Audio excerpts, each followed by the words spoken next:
지금부터 2021년 4월 18일 온육교회 주일 오전 예배를 시작하도록 하겠습니다. 다 함께 찬송가 336장 환난과 핍박 중에도 찬송 부르시겠습니다.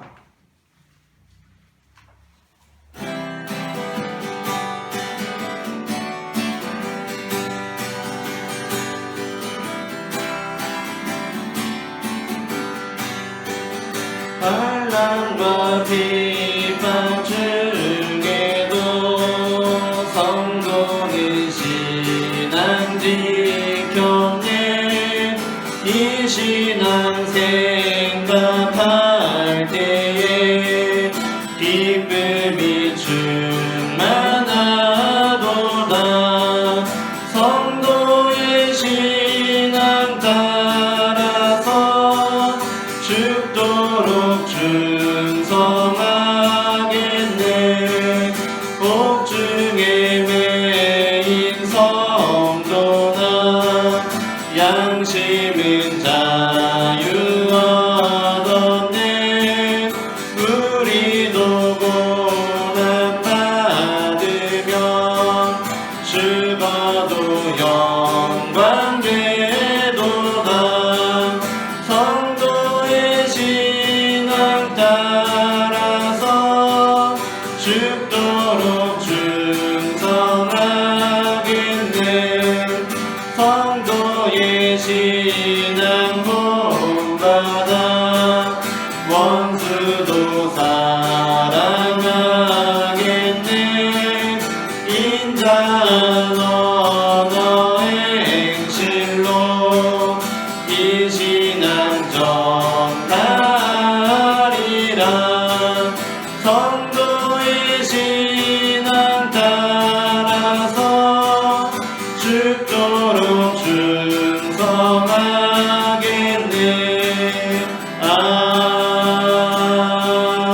아멘. 이어서 찬송가 586장 다 함께 찬송 부르시겠습니다.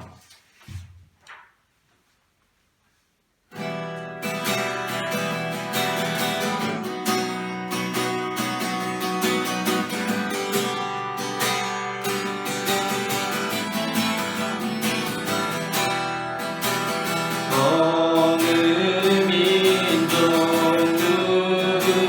누구에게나 결단할 때 있나니 참과 거짓 싸울 때에 어느 편에 설 건가.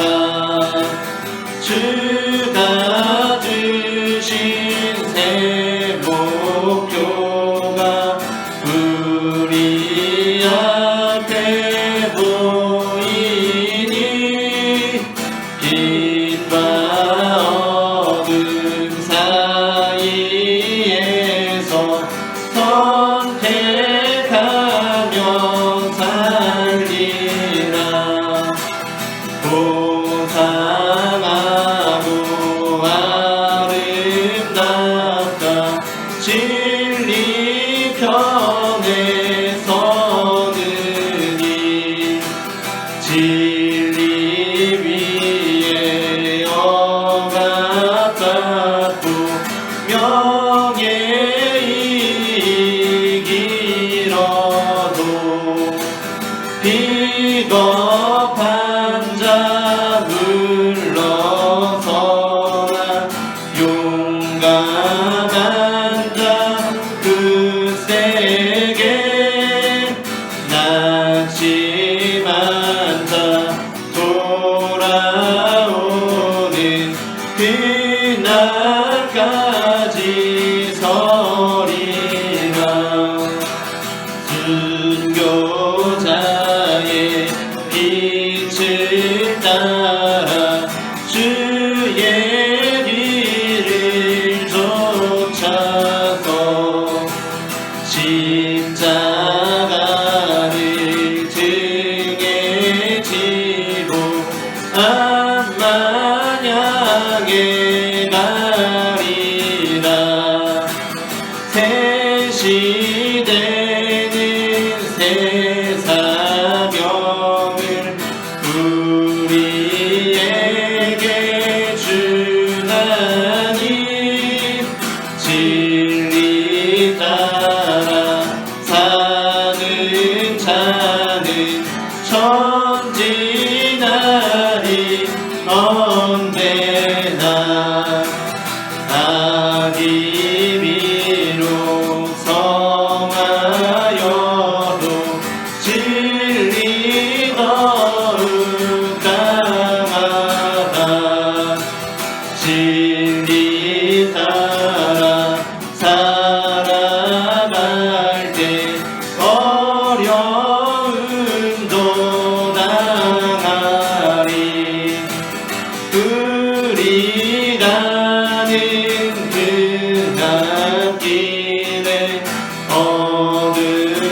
지켜 주시리.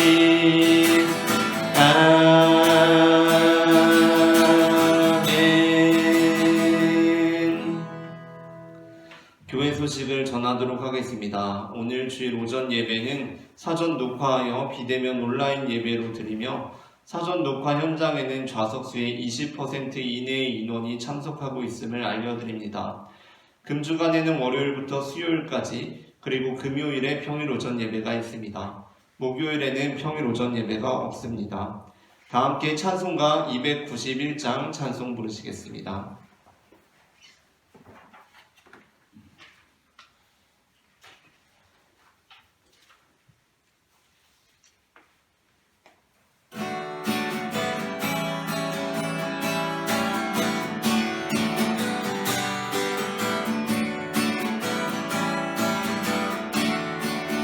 외롭게 사는 이 그 누군가 마음 아파 헤매는 그대로다.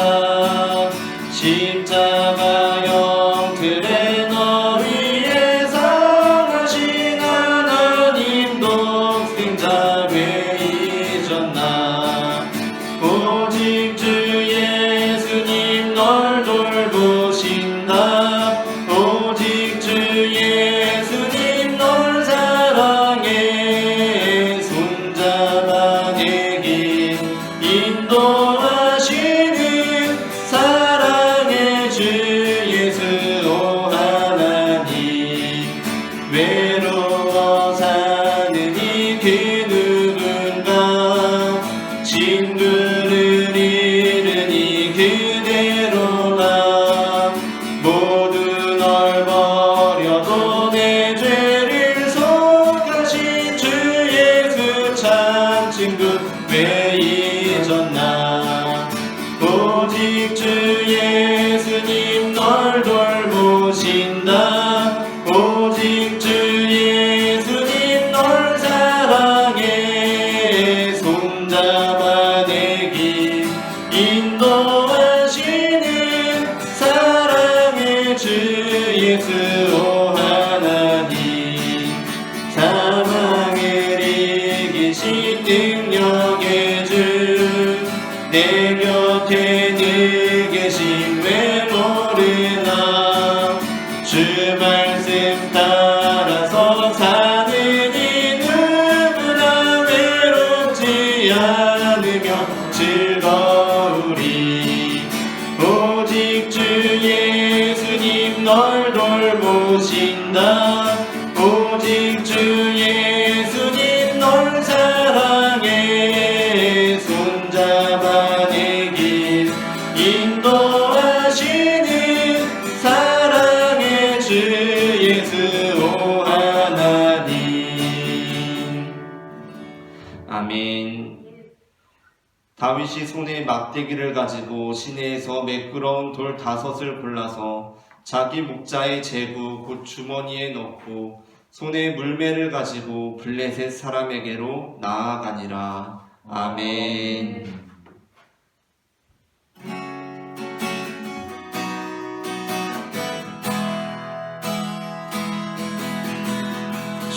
주의 보좌로 나갈 때에 어떻게 나가야 할까. 나를 구원한 주의 십자가 그것을 믿으며 가네. 주의 보좌로 나갈 때에 나 여전히 부족하나. 나를 부르신 주의 그 사랑 그것을 믿으며 가네. 자격 없는 내 힘이 아닌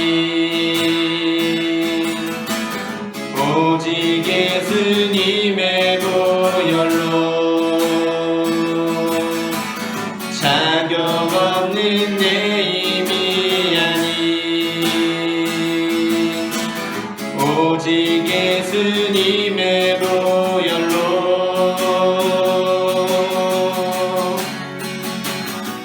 십자가의 보혈 완전하신 사랑 힘입어 나갑니다. 십자가의 보혈 완전하신 사랑 힘입어 예배합니다. 십자가의 보혈 완전하신 사랑 힘입어 나갑니다. 십자가의 보혈 완전하신 사랑 힘입어 예배합니다.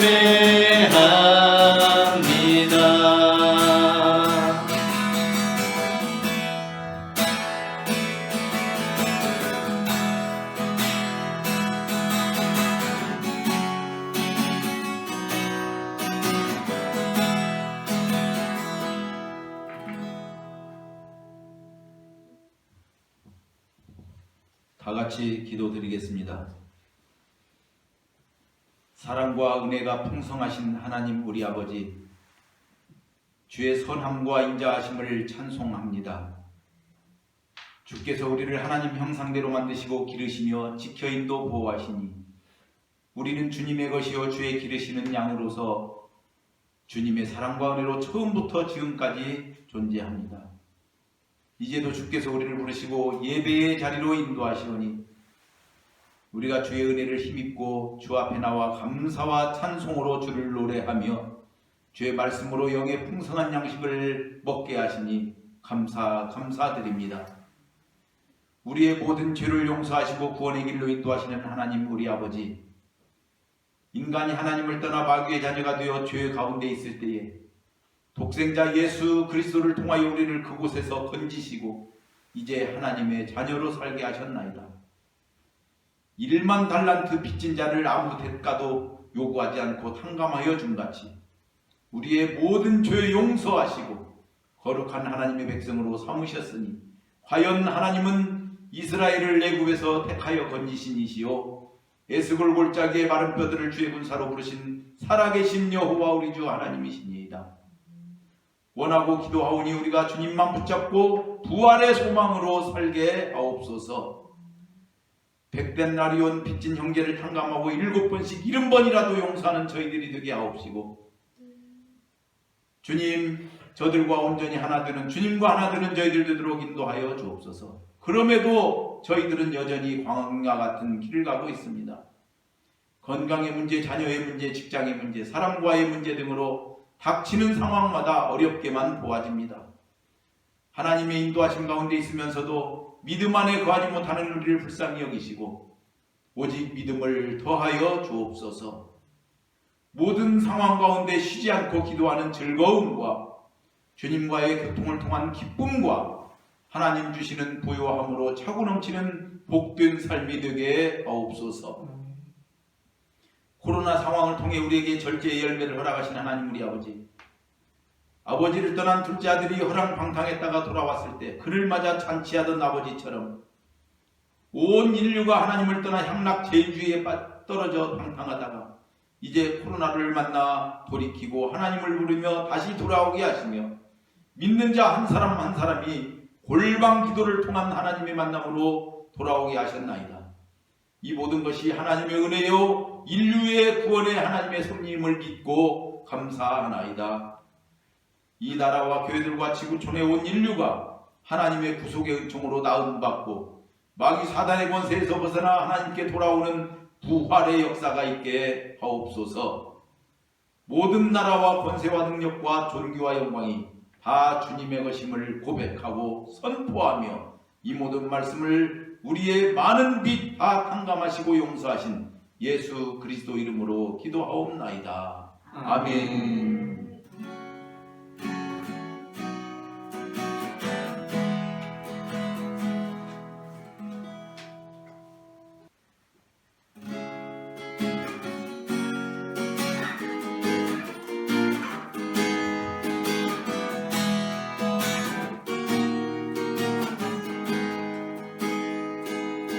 주님이 홀로 가신 그 길 나도 따라가오.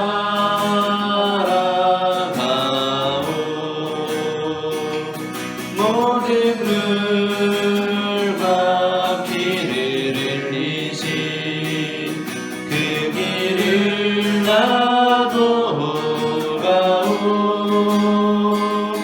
험한 산도 나는 괜찮소. 바다 끝이라도 나는 괜찮소. 죽어가는 너들을 위해 나를 버리길 바라오. 아버지 나를 보내주오. 나는 달려가겠소. 목숨도 아끼지 않겠소. 나를 보내주오. 주님이 홀로 가신 그 길 나도 따라가오. 모든 물과 피를 흘리신 그 길을 나도 가오. 험한 산도 나는 괜찮소. 바다 끝이라도 나는 괜찮소. 죽어가는 너들을 위해 나를 버리길 바라오. 아버지 나를 보내주오. 나는 달려가겠소. 목숨도 아끼지 않겠소. 나를 보내주오. 세상이 나를 미워해도 나는 사랑하겠소. 세상을 구원한 십자가 나도 따라가오. 생명을 버리면서까지 나를 사랑한 당신 이 작은 나를 받아주오. 나도 사랑하오.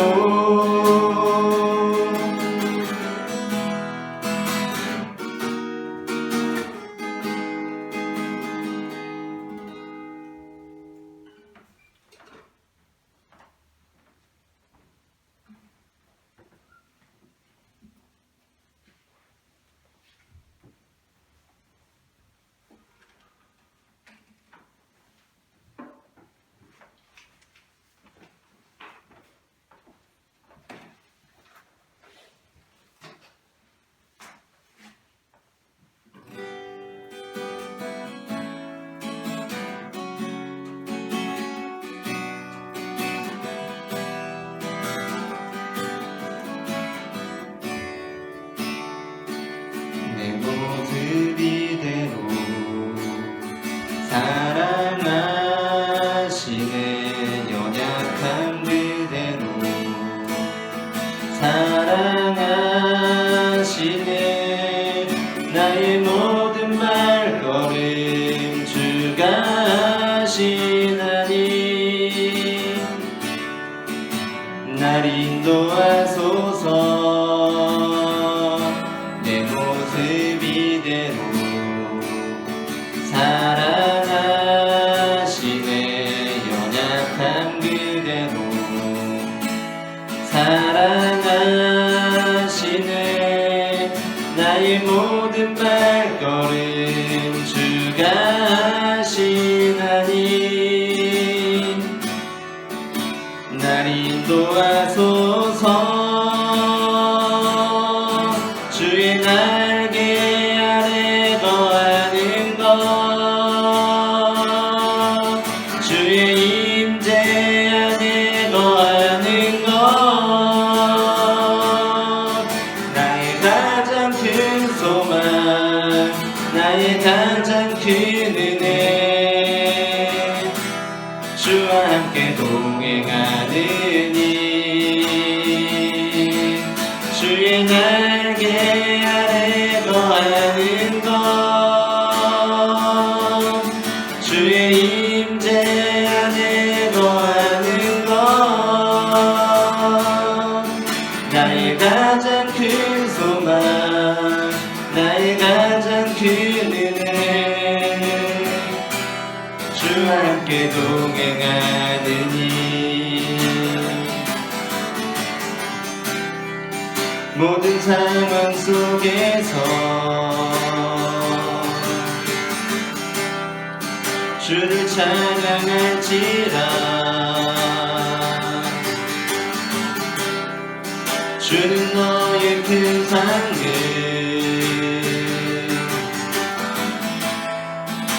큰 도움이시라 주의 얼굴 금할 때 주의 영을 부르사 크신 사랑 안에서 주를 보게 하소서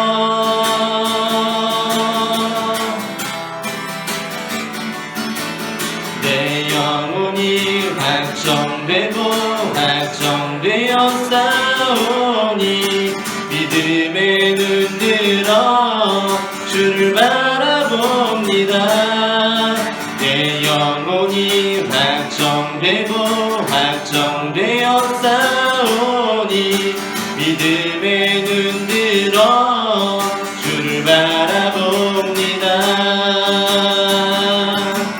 주를 찬양할 때 주의 나라 이미 임했네 주의 영원한 나라 주 보게 하소서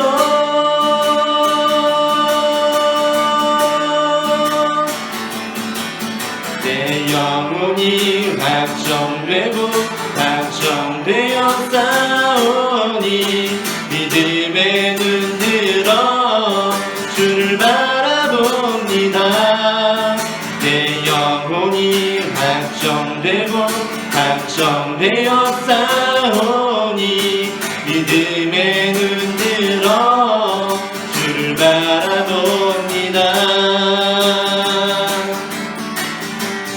사랑의 주님 은혜를 감사합니다 이 시간 우리가 주님 앞에 나와 예배할 수 있도록 인도하시는 은혜를 감사합니다 하나님 아버지 우리가 어떠한 상황 속에 있을지라도 주님만을 바라볼 수 있도록 우리를 인도하여 주시옵소서 하나님 아버지 내가 여전히 주님 안에 있으며 나의 영혼이 주님 안에서 확정되었음을 믿음의 눈으로 바라볼 수 있도록 주님 인도하여 주시옵소서 주님과 날마다 동행하는 삶을 살아갈 수 있도록 주님 인도하여 주시옵소서 하나님 아버지 이 시간 주님의 말씀을 사모하는 심령으로 맡깁니다 하나님 주님의 음성을 들려주시고 나에게 주님의 말씀을 가르쳐주셔서 내가 주님의 말씀 안에서 주님과 함께 있음을 경험할 수 있도록 주님 인도하여 주시옵소서 하나님 아버지께서 나의 발걸음을 날마다 인도하시고 나만을 통행하시고 주님의 날개 아래 품으신다는 것을 우리가 경험할 수 있도록 주님 인도하여 주시옵소서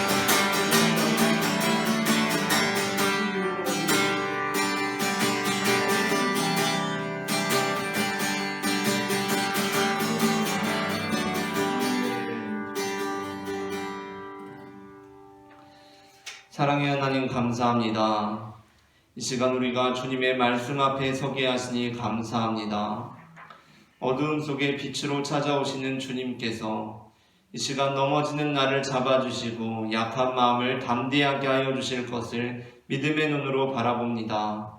주님, 주님을 보게 하여 주시옵소서. 나를 붙들어 주시옵소서. 내 뜻과 내 생각 내려놓고 주님의 음성을 기다립니다. 말씀하여 주시옵소서. 살아계신 주 예수 그리스도의 이름으로 기도합니다. 아멘. 오늘 우리가 함께 나눌 말씀은 마태복음 19장 1절부터 15절까지입니다. 마태복음 19장 1절부터 15절까지 본문은 신약성경 31페이지 전후에 있고 또한 주보에 기재되어 있습니다. 다 함께 일어나셔서 성경을 봉독하겠습니다.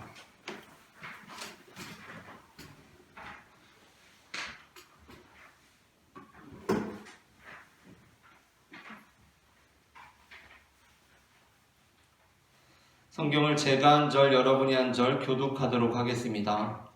예수께서 이 말씀을 마치시고 갈릴리를 떠나 요단강 건너 유대지경에 이르시니 큰 무리가 따르거늘 예수께서 거기서 그들의 병을 고치시더라. 바리새인들이 예수께 나와 그를 시험하여 이르되 사람이 어떤 이유가 있으면 그 아내를 버리는 것이 옳으니이까? 예수께서 대답하여 이르시되 사람을 지으신 이가 본래 그들을 남자와 여자로 지으시고 말씀하시기를 그러므로 사람이 그 부모를 떠나서 아내에게 합하여 그 둘이 한 몸이 될지니라 하신 것을 읽지 못하였느냐? 그런즉 이제 둘이 아니요 한 몸이니 그러므로 하나님이 짝지어 주신 것을 사람이 나누지 못할지니라 하시니 여짜오되 그러면 어찌하여 모세는 이혼 증서를 주어서 버리라 명하였나이까? 예수께서 이르시되 모세가 너희 마음의 완악함 때문에 아내 버림을 허락하였거니와 본래는 그렇지 아니하니라. 내가 너희에게 말하노니 누구든지 음행한 이유 외에 아내를 버리고 다른 데 장가드는 자는 간음함이니라. 제자들이 이르되 만일 사람이 아내에게 이같이 할진대 장가들지 않는 것이 좋겠나이다. 예수께서 이르시되 사람마다 이 말을 받지 못하고 오직 타고난 자라야 할지니라. 어머니의 때로부터 된 보자도 있고 사람이 만든 보자도 있고 천국을 위하여 스스로 된 보자도 있다. 이 말을 받을 만한 자는 받을지어다. 그때 사람들이 예수께서 안수하고 기도해 주심을 바라고 어린아이들을 데리고 오매 제자들이 꾸짖거늘 예수께서 이르시되 어린아이들을 용납하고 내게 오는 것을 금하지 말라. 천국이 이런 사람의 것이니라 하시고 함께 읽겠습니다. 그들에게 안수하시고 거기를 떠나시니라. 아멘. 자리에 앉으시겠습니다. 이 시간 예배의 자리에 나오신 여러분을 축복합니다. 오늘 저는 앞서 읽은 마태복음 19장 1절부터 15절까지 본문으로 아이들에게 안수하시고라는 제목의 설교를 하려고 합니다. 전해지는 말씀 가운데 하나님의 은혜가 있기를 바랍니다. 오늘 본문에서 예수님께서는 산상수훈 때 한 차례 언급하셨던 이혼 문제를 다시 한번 말씀하십니다. 마가복음에는 오늘 본문과 병행 본문으로서 이 이혼이라는 주제가 한 차례 등장하고 있고 누가복음에는 굉장히 짧은 언급으로 다루어지는 이혼이라는 이 주제, 누가복음에서는 이혼이 굉장히 짧은 언급으로 다루어지고 있는데 마태복음에서만은 산상수훈에서 1차적으로 이혼에 대한 내용을 예수님께서 다루시고 또 오늘 본문에서 다시 한번 이 이혼을 말씀하시는 것이 굉장히 마태복음의 특징적인 부분입니다. 물론 이렇게 된 것을 처음에 산상수훈 때 예수님께서 이혼에 대해서 말씀하시는 것은 예수님께서 의도적으로 그 가정의 중요함과 그 결혼의 중요함을 예수님께서 말씀하시기 위해서 의도적으로 결혼과 이혼에 대한 가르침을 주신 것이고 두 번째로 오늘 나오는 이 본문은 예수님께서 의도적으로 하셨다기보다도 바리새인이 질문을 했기 때문에 예수님께서 대답하신 것이다. 그래서 마태복음에는 이혼에 관한 내용이 두 차례 나오고 있다라고 이렇게 볼 수도 있을 것입니다. 그러나 우리가 잘 알고 있듯이 복음서 기자들은 예수님의 모든 행적들을 일일이 다 작성하는 것을 목적으로 하지 않았습니다. 그들에게는 오늘날 우리가 책을 쓰는 것과 같이 그런 어떤 거의 물질적인 한계가 없지 않습니까? 책을 쓰는 행위가. 그러나 그 당시에 책을 쓰고 글을 쓰는 행위 자체가 굉장히 어려운 일이었기 때문에, 그리고 또한 복음서를 기록함에 있어서 예수님의 모든 행적을 일일이 기록하는 것을 목적을 하지 않았기 때문에, 마태복음 기자가 만약에 이것을 동일한 목적으로 작성하였다고 한다면 마가복음처럼, 마가복음에는 산상수훈의 내용이 나오고 있질 않습니다. 마가복음에는. 그리고 오늘 이 본문과 병행 본문으로서의 내용이 이혼으로 다루어지고 있는데, 그렇다면 마태복음도 이혼은 내가 그 뒤에 가서 쓸 거니까 여기 산상수훈에서는 좀 생략해도 되겠다, 그게 더 좀 일 처리하는데 낫겠다 라고 생각하고 그 이혼에 관한 내용을 뺐어도 되고, 아니면 산상수훈의 것으로 충분하기 때문에 앞서 내가 이혼에 관한 내용을 예수님의 산상수훈에서 한번 다뤘으니까 굳이 이 뒤에 또 바리새인이 질문했는데 예수님께서 뭐 음행하는 거 외에는 버리면 안 된다 막 이런 내용을 굳이 쓸 필요 없겠다. 누가복음처럼, 누가복음은 이 내용이 나오고 있질 않습니다. 산상수훈과 병행본문의 느낌의 구절만 나오고 이 본문이 나오고 있지 않기 때문에 그렇게 누가복음처럼 오늘 본문을 그냥 생략해도 될 일입니다. 마태복음의 기자가 그렇게 해도 될 일이었습니다. 그러나 마태복음이 여기서 다시 한번 이혼이라는 주제를 다루고 있다는 것, 산상수훈 때 이미 이혼에 대한 내용을 다루었지만 어떠한 시점에 지금 다시 한번 이혼에 대한 내용이 나오고 있다는 것, 그것은 마태복음의 기자가 지금 이혼에 관한 내용이 다루어지고 있는 것은 무언가 예수님의 다른 의도와 지금 다른 전개가 벌어지고 있다라는 것을 우리에게 알려주고 싶었기 때문이라고 할 수 있습니다.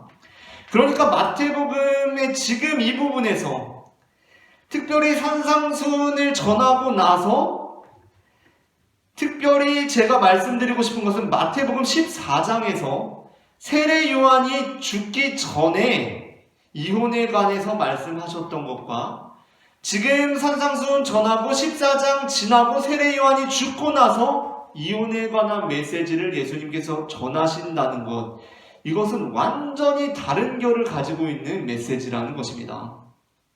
그러한 의미에서 마태복음 기자는 다시 한번 이혼이라는 주제를 이 시점에 언급하고 있습니다. 물론 오늘 본문 역시 1차적으로는 이혼과 관련하여서 그리스도인들의 가정의 중요성에 대해서 말하는 것입니다. 우리는 그리스도인으로서 가정을 소중히 여기는 자들이 되어야 합니다. 그러나 오늘 본문은 단순히 그런 분위기만 담고 있는 것은 아닙니다. 지금 산상수훈에서 예수님께서 이혼과 결혼에 대해서 말씀하시는 것과는 완전히 분위기가 다릅니다. 이전에 마태복음 14장에서 세례 요한이 죽임을 당했습니다. 그런데 그 이유가 무엇이었습니까? 여러 가지 이유가 있었을 것입니다. 그런데 복음서들이 공통적으로 거론하고 있는 이유는 단 한 가지입니다. 세례 요한이 왜 죽임을 당했는가? 세례 요한이 헤롯과 헤로디아의 결혼에 대해서 문제 삼았기 때문에 죽임을 당했다라고 모든 복음서들이 공통적으로 전하고 있습니다. 그리고 지금 바리새인들이 예수님께 나와서 질문을 하고 있는 것은 진리를 알고자 하는 것이 아니라, 진정한 하나님의 뜻이 무엇인지 알고자 하는 것이 아니라 이 일에 관하여 시험하여 일렀다라고 말씀하고 있습니다. 바리새인들이 무슨 진리를 추구하면서 예수님께 나와서 예수님 우리 이혼 어떻게 해야 됩니까? 이 주제 어떻게 생각하십니까가 아니라 예수님을 올무에 걸려고 시험하려고 예수님께 나와서 이 질문을 던지고 있는 것입니다. 사실 대부분의 성경학자들은 이 본문을 정말 이혼에 관한 것으로 그렇게 해석합니다. 당시에 바리새인들 내부에서 아내를 버리는 것, 그것이 과연 모세오경과 구약성경에 의거해서 음행한 경우에만 해당하느냐, 아니면 음행을 하지 않았더라도 다른 이유로 아내를 버리는 것이 가능하느냐, 이것이 굉장히 이슈였기 때문에 바리새인들이 정말 예수님의 뜻이 무엇일까 궁금해서 나와왔다. 그리고 예수님께서 그것에 대해서 답을 주셨다라고 이렇게 이해합니다. 하지만 저는 오늘 본문에서 이 바리새인들이 진리를 추구하기 위하여 나온 것이 아니라 그를 시험하기 위하여 나와왔기 때문에 이 바리새인들의 의도에 주목할 필요가 있다고 생각합니다. 바리새인들은 지금 예수님께 가르침을 얻기 위해서 나온 것이 아닙니다. 자신들이 이슈에 대해서 예수님께서 정말 어떻게 생각하시는지 진리를 알기 위해 나온 것이 아닙니다. 이들은 예수님의 발을 걸어서 넘어뜨리려고 시험하려고 나왔습니다. 다른 예수님에 관한 질문들처럼 이것을 택해도 저것을 택해도 곤란한 지경에 빠지도록 예수님께 질문을 던지고 있는 것입니다. 그렇게 시험하러 나와서 질문한 것이 무엇입니까? 아내를 버리는 것이 옳은 일입니까? 라는 질문이었습니다. 여기서 이 분위기가 느껴지십니까? 우리는 이 분위기가 느껴져야 합니다. 헤롯은 헤로디아와 결혼하기 위해서 자신의 첫 번째 아내를 버린 사람이었습니다. 그리고 세례 요한은 그것을 문제로 삼았다가 죽임을 당했습니다. 바리새인들이 지금 예수님께 이 문제를 들고 온 것입니다. 이에 대한 예수님의 응답은 무엇입니까? 버릴 수 없다는 것이었습니다. 그렇다고 한다면 이것은 단순히 남자가 여자를 버릴 수 없다는 말씀이 지금 아닌 것입니다. 여전히 기독교의 일부에서는 이 구절을 근거로 해서 오늘날 이혼한 사람들을 정죄하곤 합니다. 이혼을 죄로 봅니다. 물론 가정은 소중한 것이고 이혼은 쉽게 결정해서는 안 되는 일입니다. 그러나 우리는 여기서 이혼하는 사람들을 정죄하고 계신 예수님을 보는데 그쳐서는 안 된다는 것입니다. 그것은 지금 이 대화에서 오고 가는 심층적인 의미들, 여기에 지금 감춰져 있는 이 의미들을 제대로 파악하고 있지 못한 것입니다. 이 대화에서 지금 이루어지고 있는 것이 무엇입니까? 바리새인들이 묻습니다. 어떤 이유가 있으면 그 아내를 버리는 것이 옳습니까? 많은 그리스도인들이 이 말을 현대적으로 이렇게 해석합니다. 이혼해도 됩니까? 그러나 이 말을 우리가 노골적으로 가장 현대적으로 해석한다면 어떠한 말이 되겠습니까? 예수님, 헤롯에 대해서 어떻게 생각하십니까? 라는 질문이라는 것입니다. 그러자 예수님께서 이렇게 대답하십니다. 사람을 지으시니가 본래 그들을 남자와 여자로 지으시고 말씀하시기를 그러므로 사람이 그 부모를 떠나서 아내에게 합하여 그들이 한 몸이 될지니라 하신 것을 잊지 못하였느냐. 그런즉 이제 둘이 아니요 한 몸이니 그러므로 하나님이 짝지어 주신 것을 일개 인간이 나누지 못할지니라 라고 말씀하십니다. 아무리 황제라고 할지라도 하나님의 일을 거스를 수는 없다라고 말씀하신다는 것입니다. 나아가 이어지는 답변에서는 이렇게까지 말씀하십니다. 내가 너희에게 말하노니 누구든지 음행한 이후에 아내를 버리고 다른 데 장가드는 자는 간음함이니라. 그는 간음한 자다라고 말씀하십니다. 이 말을 현대 그리스도인들은 이렇게 해석합니다. 하나님이 맺어주신 결혼을 자기들 마음대로 이혼해서는 안 된다. 그렇게 하는 자들은 간음하는 죄, 곧 하나님께 죄를 범하는 것이다. 이혼하는 것은 죄를 범한다고 예수님께서 말씀하신다. 그렇게 이혼을 죄로 여깁니다. 다시 한번 말씀드릴 것은 그렇다고 해서 죄가 아니라고 해서 우리가 이제 마음껏 이혼해도 된다는 것은 아닙니다. 그러나 이 안에 이루어지고 있는 예수님의 심층적인 의미는 무엇입니까? 단순히 그냥 이혼이 죄라는 것이 아닙니다. 그것은 그것보다도 굉장히 하기 어려운 말이었는데 바로 헤롯은 하나님의 뜻을 따라 사는 사람이 아니라는 선언이었습니다. 지금 세례 요한이 헤롯과 헤로디아의 결혼을 문제 삼았다가 죽임을 당했습니다. 그 상황 속에서 바리새인들이 나와서 예수님 헤롯에 대해서 어떻게 생각하십니까? 라고 묻습니다. 이때 그 헤롯에 대해서 헤롯의 결혼에 대해서 언급하는 것이 결코 쉽지 않은 일입니다. 그것은 나의 생명을 내놓고서 해야 하는 말입니다. 그런데 예수님께서는 단호하게 이렇게 말씀하십니다. 헤롯은 하나님의 뜻을 따라 사는 사람이 아니다 라고 말씀하십니다. 헤롯은 여호와 하나님께서 이스라엘 백성을 위해 세우신 지도자가 아니라는 말씀이었습니다. 그러고 나서 예수님께서는 아주 특이한 행동을 하십니다. 그것은 바로 어린아이들에게 안수하는 것이었습니다. 안수는 어떠한 행위입니까? 복음서에는 예수님께서 안수하시거나 손을 대시는 행위가 몇 차례 나옵니다.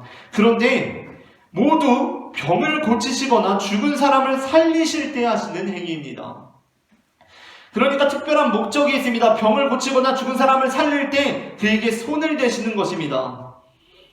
그와 달리 병을 고치거나 죽은 사람을 살리는 것이 아니라 어떻게 보면 아무 목적이 없이 단순히 축복하기 위해서, 복을 빌기 위해서 의식적으로 그 머리에 손을 얹으시는, 안수하시는 행위는 오늘 본문에 유일하게 등장하고 있습니다. 그러한 의미에서 이 안수는 신명기 34장 9절에 나오는 여호수아에 대한 모세의 안수를 닮아 있습니다. 모세가 눈의 아들 여호수아에게 안수하였으므로 그에게 지혜의 영이 충만하니 이스라엘 자손이 여호와께서 모세에게 명령하신 대로 여호와의 말을 순종하였더라. 아멘.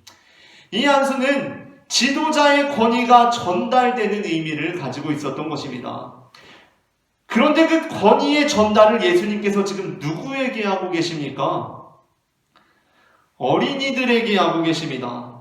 당시 유대교 지도자들, 랍비들이 일반적으로 어린아이들에게 이런 안수를 했다 안 했다 말들이 많지만 분명한 것은 오늘 본문에서는 제자들이 반대하고 있는 상황에서 어떠한 반대에 부딪히는 상황 속에서도 분명히 예수님께서는 그 반대에 무릅쓰고 그러한 권위를 부여받아서는 안 될 자들에게 권위를 부여하고 안수를 베푸셨다는 것입니다.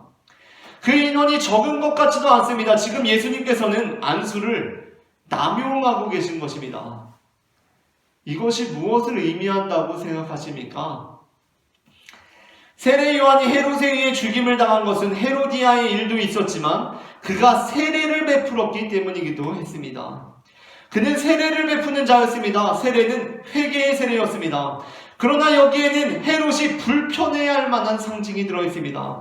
그것은 바로 그가 특별히 세례라는 행위를 하면서 요단강에 들어갔다 나오는 그 의식을 자신의 트레이드 마크로 삼았다는 것입니다.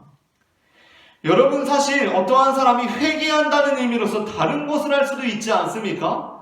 다른 일들을 할 수도 있습니다. 그런데 왜 하필 강에서 세례를 베푸는, 강에 들어갔다 나오는 이 의식을 세례 요한이 선택한 것입니까? 이스라엘 백성들은 물을 통해, 강을 통해 기억할 것이 있었기 때문이었습니다. 그것은 바로 이스라엘 민족의 홍해 사건과 요단강 사건이었습니다.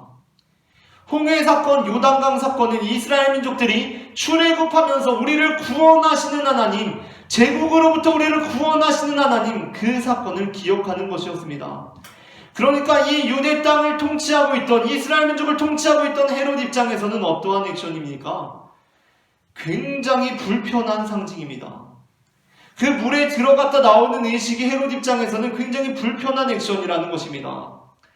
안수 역시 마찬가지입니다. 지금 예수님께서는 이전의 말씀을 마치시고 요단강을 건너고 계시면서 요단강을 건너시고 나서 안수를 남용하고 계십니다. 지금 예수님께서 어린아이들에게 권위를 부여하십니다. 그들과 어노인팅 놀이, 기름 부음의 놀이를 하고 있는 것입니다. 이것이 헤롯 입장에서는 굉장히 불편한 액션이라는 것입니다. 권위자에게 도전하는 방식에는 두 가지가 있습니다. 하나는 그가 가진 권력 자체를 빼앗아 버리는 일입니다. 예를 들어서 어떤 도시에 대로가 있고 거기에 문이 하나 있습니다. 그 문에는 권위자만 다닐 수 있다고 생각해 봅시다. 그렇다면 그 권위자에게 도전하는 첫 번째 방식이 있습니다. 그 사람만 다닐 수 있는 그 문, 우리나라의 무슨 서대문에 있는 독립문처럼 그 문처럼 생긴 그 문을 파괴해버리거나 폐쇄해버리는 것입니다. 어떤 사람이 와서 그 문을 파괴해버립니다. 그러면 그것은 권위에 도전하는 일입니다. 반면 또 한 가지 방법이 있습니다. 그것은 권력에 대한 인플레이션을 걸어버리는 것입니다. 돈이 많아지면 돈의 가치가 떨어지는 것처럼 권위가 많아지면 그의 권위는 떨어지게 되어 있습니다. 군중들이 연합해서 다 함께 손을 잡고 그가 다니는 그 길로 들어서기 시작할 때, 그리고 그 길로 드나들 때 그의 권위는 도전을 받습니다. 그 권위가 소멸되어 버리는 것입니다. 예수님께서는 지금 상징적으로 그것을 보여주고 계십니다. 그 권위가 마구 남용되고 있는 것을 보여주고 계십니다. 그리고 하나님의 나라는 한 사람의 권위자에 서는 것이 아니라 하나님의 뜻대로 행하는 이러한 자들을 통해서 이루어진다라고 말씀하십니다. 그러면서 예수님께서는 어린아이들의 권위를 드높이시고 고자들의 권위를 드높이고 계십니다. 고자가 아닌 자들은 고자들을 업신여깁니다. 놀립니다. 심지어 모세조차도 신명기 23장 1절에서 고환이 상한 자나 음경이 잘린 자는 여호와의 총에 들어오지 못하리라 라고 못을 박아두었습니다. 그러나 예수님께서는 고자들의 땅에 떨어진 권위를 드높이고 계십니다. 예수께서 이르시되 사람마다 이 말을 받지 못하고 오직 타고난 자라야 할지니라.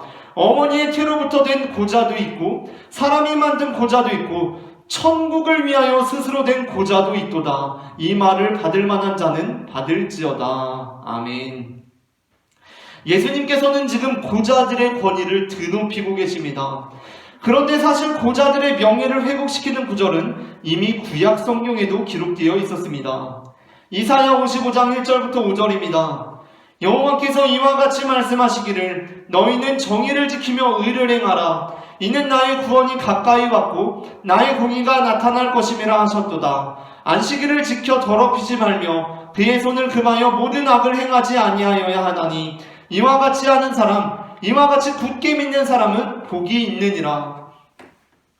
여호와께 연합한 이방인은 말하기를 여호와께서 나를 그의 백성 중에서 반드시 갈라내시리라 하지 말며 고자도 말하기를 나는 마른 나무라 하지 말라.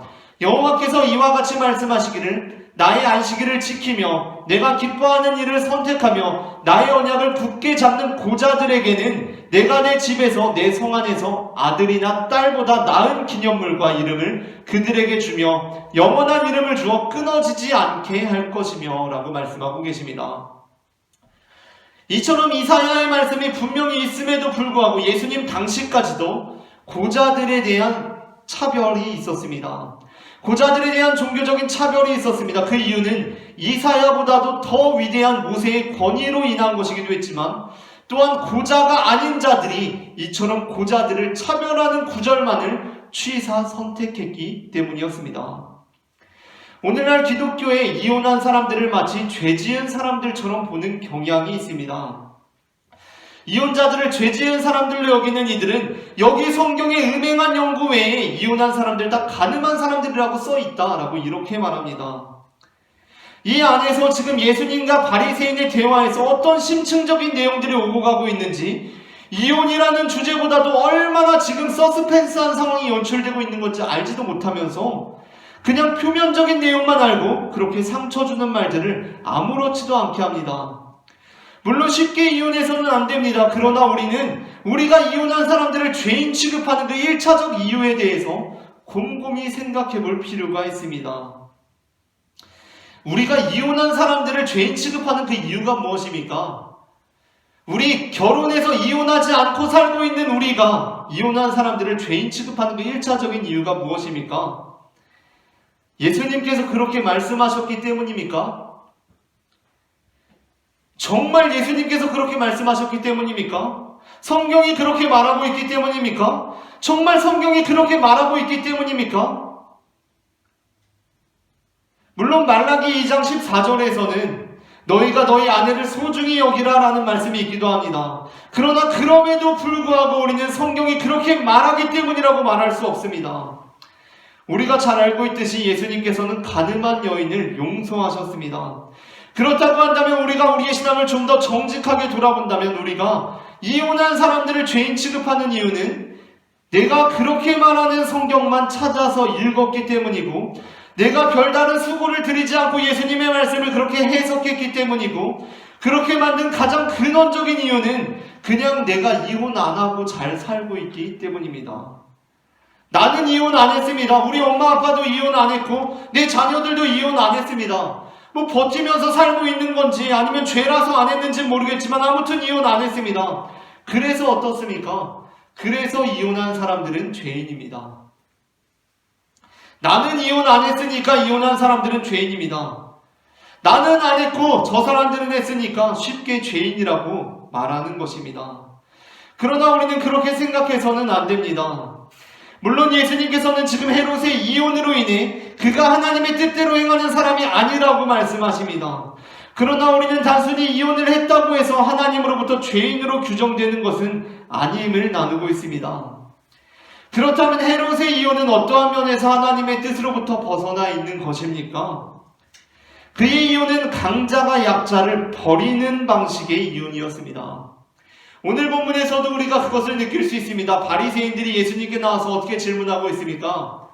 남자가 여자를 버리는 것이 옳으니까? 라고 묻고 있습니다.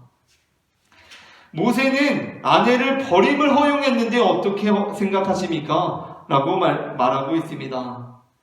헤롯의 이혼은 강자가 약자를 버리는 방식의 이혼이었습니다.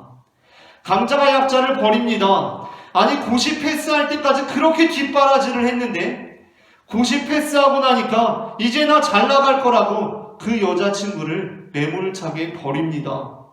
연락을 끊습니다. 잠수를 탑니다. 예수님께서는 그것은 이혼이 아니라 결별이라고 할지라도 강자가 약자를 버리는 것, 이제 내가 아쉬울 것이 없다고 해서 약자를 버리는 것은 하나님의 뜻대로 행하는 것이 아니다 라고 말씀하십니다.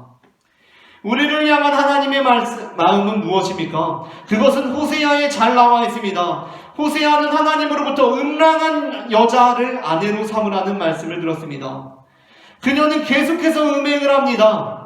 호세아의 아내가 되었는데도 계속해서 음행합니다. 그러나 하나님께서는 호세아에게 그녀를 되찾아오라고 말씀하십니다.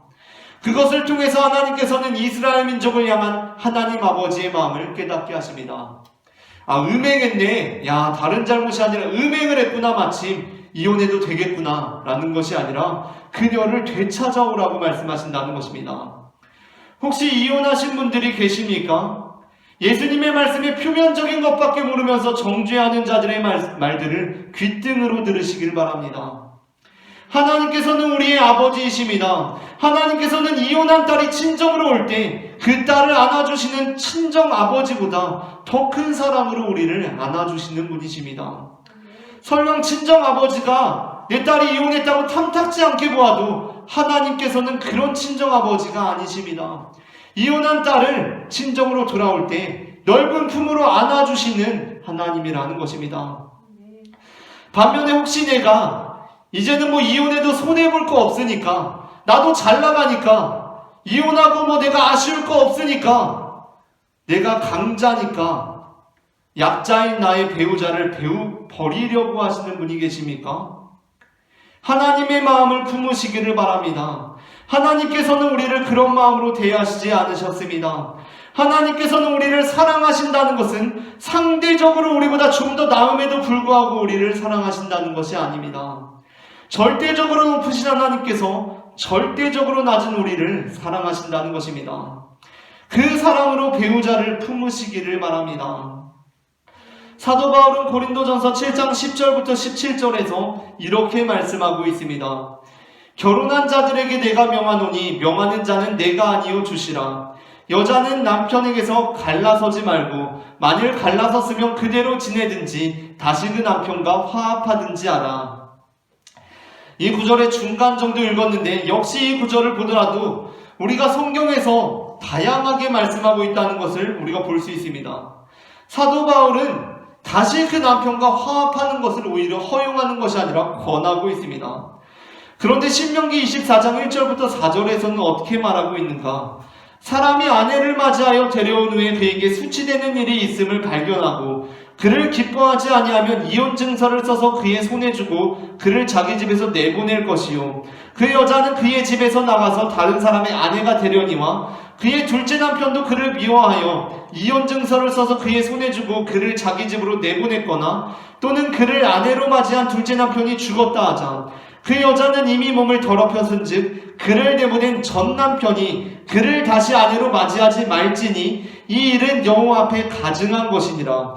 너는 내 하나님 여호와께서 내게 기업으로 주시는 땅을 범죄하게 하지 말지니라. 신명기와 고린도전서의 말씀이 상반되고 있음을 우리는 발견하고 있습니다. 신명기는 재결합에 대해서 금지하고 있는데 사도 바울은 오히려 재결합에 대해서 권하고 있습니다. 어쨌든 여기까지 읽고 우리가 바울의 글을 더 읽어보도록 하겠습니다. 바울의 말씀을 더 읽어보도록 하겠습니다. 바울의 말씀이 이렇게 이어지고 있습니다. 남편도 아내를 버리지 말라. 그 나머지 사람들에게는 내가 말하노니 이는 주의 명령이 아니라 만일 어떤 형제에게 믿지 아니하는 아내가 있어 남편과 함께 살기를 좋아하거든 그를 버리지 말며 어떤 여자에게 믿지 아니하는 남편이 있어 아내와 함께 살기를 좋아하거든 그 남편을 버리지 말라. 믿지 아니하는 남편이 아내로 말미암아 거룩하게 되고 믿지 아니하는 아내가 남편으로 말미암아 거룩하게 되나니 그렇지 아니하면 너희 자녀도 깨끗하지 못하니라. 그러나 이제 거룩하니라. 혹 믿지 아니하는 자가 갈리거든 갈라서게 하라. 형제나 자매나 이런 일에 구애될 것이 없느니라. 그러나 하나님은 화평 중에서 너희를 부르셨느니라. 아내된 자여 내가 남편을 구원할는지 어찌 알 수 있으며 남편된 자여 내가 내 아내를 구원할는지 어찌 알 수 있으리요. 오직 주께서 각 사람에게 나눠주신 대로 하나님이 각 사람에게 부르신 그대로 행하라. 내가 모든 교회에서 이와 같이 명하노라. 아멘. 제가 전도사로 사역을 할 때 담임 목사님과 새신자 신방을 간 적이 있습니다. 그 새신자가 새댁이었는데 그 새댁 집사님이 이전에 교회를 다니다가 저희 교회를 옮기게 되셨습니다. 당연히 가셔가지고 담임 목사님께서 이제 그 새신자에게 물었습니다. 아니 왜 그 교회 잘 다니시다가 우리 교회로 옮기셨냐고 그렇게 묻게 되었습니다. 근데 그 새댁이 이렇게 말을 했습니다.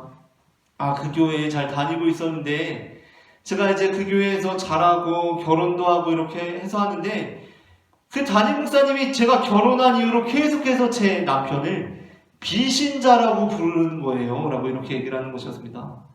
제 아내는 계속 비신자 하시는 것입니다. 무슨 얘기를 할 때마다 비신자 하는 거예요.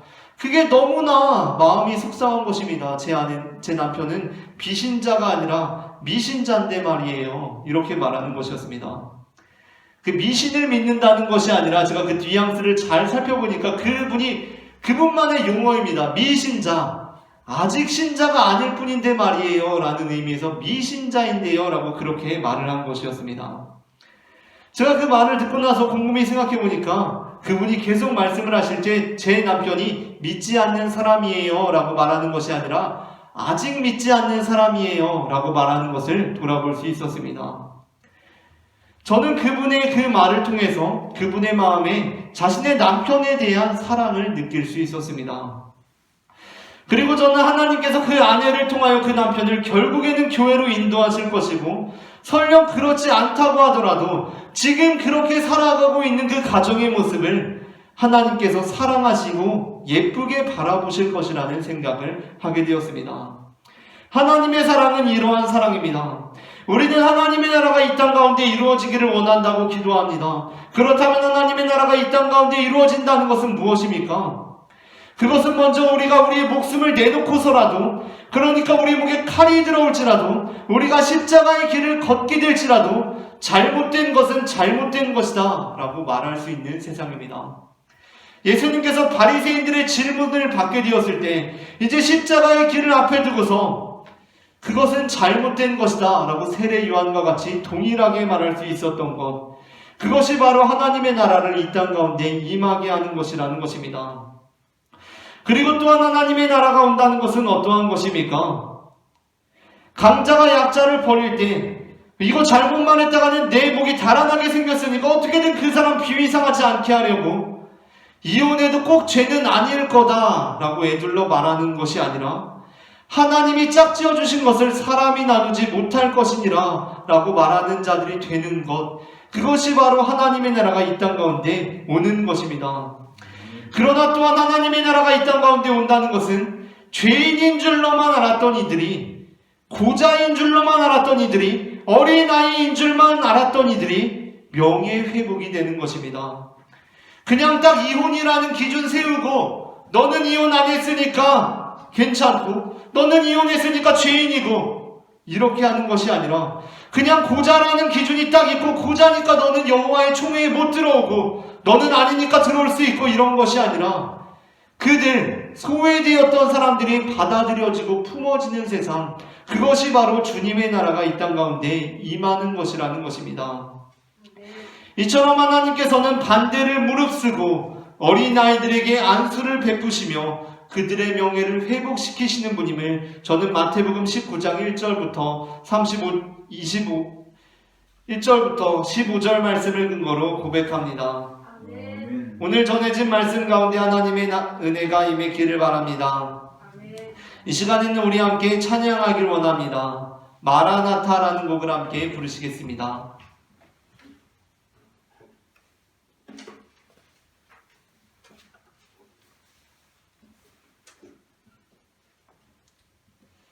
하나님의 나라가 이 땅 가운데 이루어지기를 소망하며 다 함께 마라나타 찬송 부르시겠습니다.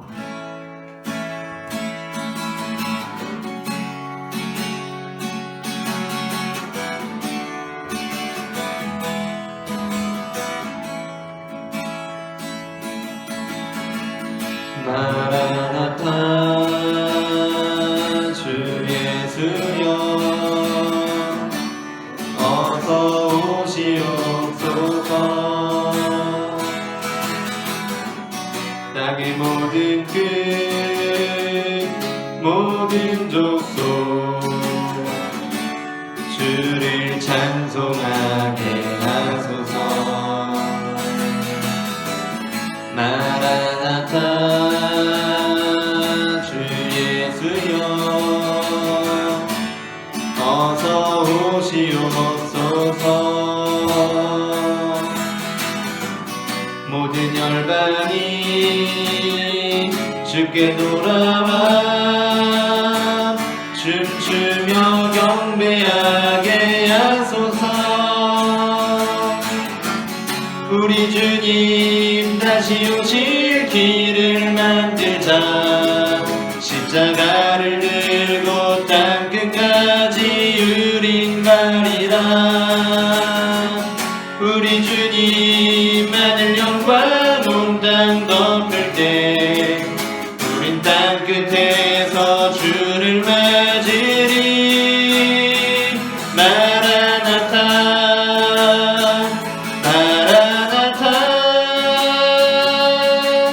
아멘. 주 예수여 오시옵소서. 마라나타 마라나타 아멘. 주 예수여 오시옵소서. 마라나타 주 예수여 어서 오시옵소서. 땅의 모든 끝 모든 족속 주를 찬송하게 하소서. 마라나타 주 예수여 어서 오시옵소서. 모든 열방이 주께 돌아와 춤추며 경배하게 하소서. 우리 주님 다시 오실 길을 만들자. 십자가를 들고 땅끝까지 우린 가리라. 우리 주님 하늘 영광 온 땅 덮을 때 우린 땅끝에서 주를 맞으리. 마라나타 마라나타 아멘. 주 예수여 오시옵소서. 마라나타 마라나타 아멘. 주 예수여 오시오. 마라나타 마라나타 마라나타 아멘. 주 예수여 오시옵소서. 마라나타 마라나타 아멘. 주 예수여 오시오. 다시 한번 고백합니다. 마라나타 마라나타 마라나타 아멘. 주 예수여 오시옵소서. 마라나타 마라나타 아멘. 주 예수여 오시오. 마라나타 마라나타 마라나타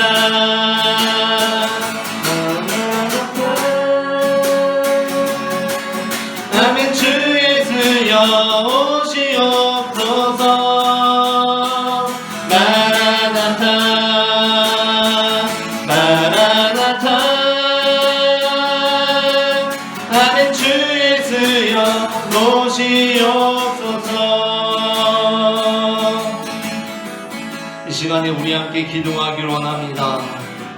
주님, 참과 거짓이 싸울 때에 우리가 비겁한 자들처럼 물러서는 것이 아니라 세례 요한처럼 예수님처럼 진리의 편에 서는 자들이 될 수 있도록 주님 인도하여 주시옵소서. 그렇게 십자가를 들고 땅끝까지 나아가는 자들이 될 수 있도록 주님 인도하여 주시옵소서. 하나님 아버지, 그리하여 마라나타 마라나타 주 예수여 이 땅 가운데 오시옵소서라는 이 고백이 우리의 외식하는 기도가 되는 것이 아니라 정말 우리의 심령을 울리고 간절한 기도의 제목이 될 수 있도록 주님 인도하여 주시옵소서. 마라나타 마라나타 주 예수님 오시옵소서. 십자가를 들고 나아가는 나의 삶 가운데 주님 찾아와 주시옵소서. 함께 기도하시겠습니다. 사랑의 주님, 은혜를 감사합니다. 하나님 아버지, 이 시간 우리가 주님의 말씀을 통하여서 주님의 뜻을 따라 살아간다는 것이 어떠한 것인지 깨닫게 하시니 주님 은혜를 감사합니다. 주님, 이 시간 우리의 삶 가운데 찾아와 주시고 주님 우리의 마음 가운데 주님의 성령을 인도하여 주셔서 하나님 아버지, 우리가 늘 주님의 편에 설 수 있는 자들이 될 수 있도록 주님 인도하여 주시옵소서. 참과 거짓이 싸우고 빛과 어둠이 대립할 때에 주님 우리가 주님의 편에 서는 자들이 될 수 있도록 주님 인도하여 주시옵소서. 하나님 아버지, 우리의 마음의 연약함이 있음을 고백합니다. 하나님 아버지, 우리가 때로는 비겁한 자들처럼 물러서고 싶은 마음이 있음을 고백합니다. 그러나 주님께서 먼저 가신 가기를 기억할 수 있도록 주님 인도하여 주시옵소서. 강하고 담대하게 진리를 선포하신 예수 그리스도를 통하여서 하나님, 나도 그 십자가를 들고 땅끝까지 나아가는 주님의 자녀가 될 수 있도록 주님의 제자들이 될 수 있도록 주님 인도하여 주시옵소서. 마라나타 마라나타 주님 이 시간 오시옵소서. 주 예수여 오시옵소서. 하나님 아버지, 고통 중에 있는 영혼들을 찾아가시며 그들의 삶을 회복시키시며 상처 입은 영혼들을 소생시키시고 그들의 영혼이 회복될 수 있도록 주님 인도하여 주시옵소서. 범죄한 영혼들을 다시 받으시고 아이들에게 안수하시며 고자들의 명예를 회복시키시는 주님의 그 은혜가 이 시간 상처 입은 영혼들을 회복되는 역사가 일어날 수 있도록 주님 인도하여 주시옵소서.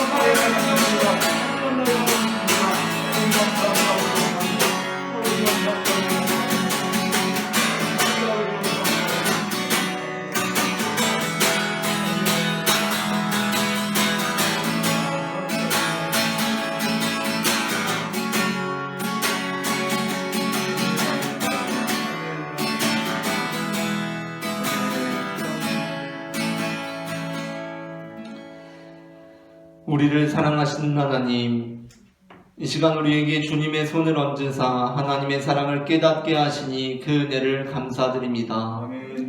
이제 우리가 예수님께서 세상 권력에 주눅들지 않고 담대한 심령으로 그 길을 따르는 자들이 될 수 있도록 주님 도와주시옵소서. 이제는 우리를 지으신 창조주 하나님 아버지의 사랑과 세상 권력을 두려워하지 않으시고 우리를 끌어안으시는 예수 그리스도의 은혜와 우리의 삶에 역사하셔서 어떠한 상황 속에서도 주님과의 언약을 굳게 붙들게 하시는 성령 하나님의 인도하심이 지금 각자의 자리에서 주님 다시 오실 길을 예비하며 예수님처럼 사랑과 정의의 삶을 온전하게 살아내기로 결단하는 모든 영혼들의 머리 위에 지금부터 영원토록 함께 하시기를 간절히 축원하옵나이다. 아멘.